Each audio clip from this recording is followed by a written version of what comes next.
Ошо 4 сомдон болгонубузда ушинтип терип сатып, анан жардамчыларга жаныбыздан чөнтөгүбүздөн төлөп берип аттык да. Эч жок дегенде бир 15 өйдө болуп турса, мени кайтат. Жакшы эле болот. Андан ылдыйсына төлөп болбой калат. Аксабай калат экен да.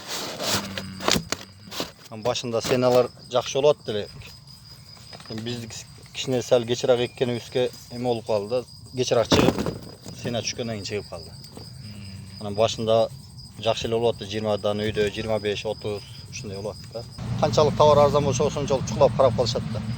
Калганын эмне кыласың? Сорттогунан калган. Калгандарын төгөрөбүз о жерге, аны төгө турган жерибиз бар эмес да. Ошол жерге төгөбүз, чирийт. Башка эч илажысы жок, мүмкүнчүлүк. Эми өзүнүн коюбуз боюнча билбейбиз. Эгерде биле турган болсо, кайсы кымбат болсо, ошо кымбат нерсени эгип коюп отура берет элек да. Аны бир чегерага да байланыштуу болсо керек деп эме кылабыз. Анан өткөндө эле кичине сена көтөрүлгөндө кайта эле Казакстан жабылып калды деп эле. Бишкекке сразу жабылган күнү эле бир жактан барган КамАЗдар толуп калат экен да.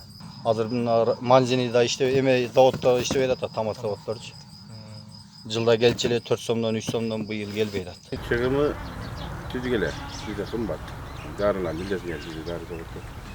Анан бизге азыр эң таасир берип аткан эме да. Конкуренттер мына Өзбекстандыкы, Тажикстандыкы. Неге? Өтөт арзаныраак берет алар. Сорттоп алып келет, Россиядан калган бизге урат. Биздики бишканараак эртерээк да. Ошолар таасир көбүрөөк бизде. Эртерээк чыгарып алса сатып калдык. 35-тен өзүм саткан.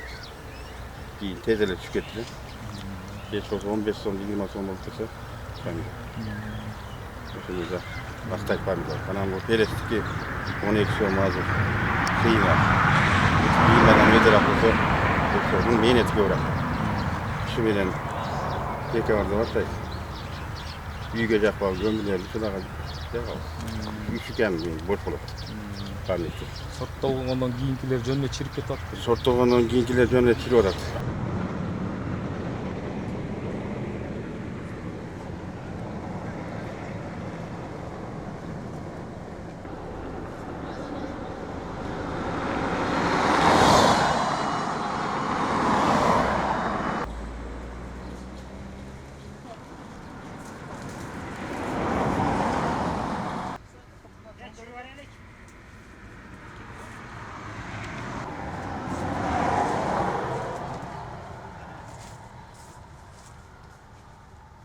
Жашылча жемиштердин баасы действительно дыйкандарыбыз айткандай төмөн болуп жатат.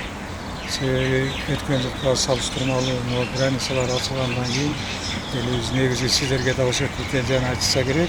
Ушундай жемиштер чыгарылып атат, жашылча жемиштер деп жатышат. Эми дыйкандар айткандай туурасын айтат.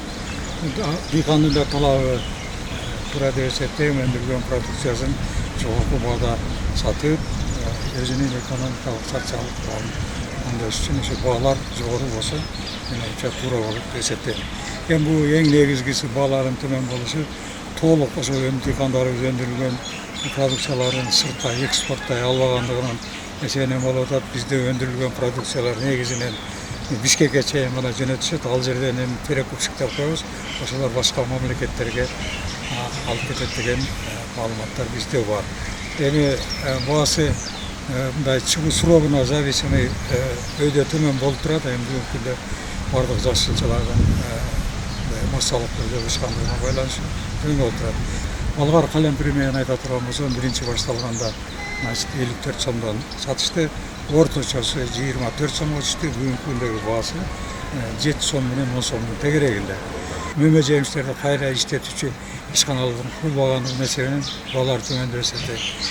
Эми тарых ичинде айта турган болсок, мурда эле ошол достук айыл өкмөтүндө Манзини деген томатты кайра иштетүүчү завод болгон, бирок завод өтө чоң көлөмдү талап кылуучу объемдо курулуп калгандыктан кийин сайыс таркаганда иштебестен ал значит талкаланып жок болду деген жокпу, сатып алып башка кетип калышты. Себеби биздин өндүргөн помидорлор кичи помидор кайра иштетүү ишканаларындагы немесине көлөмүн камсыз кыла албаган.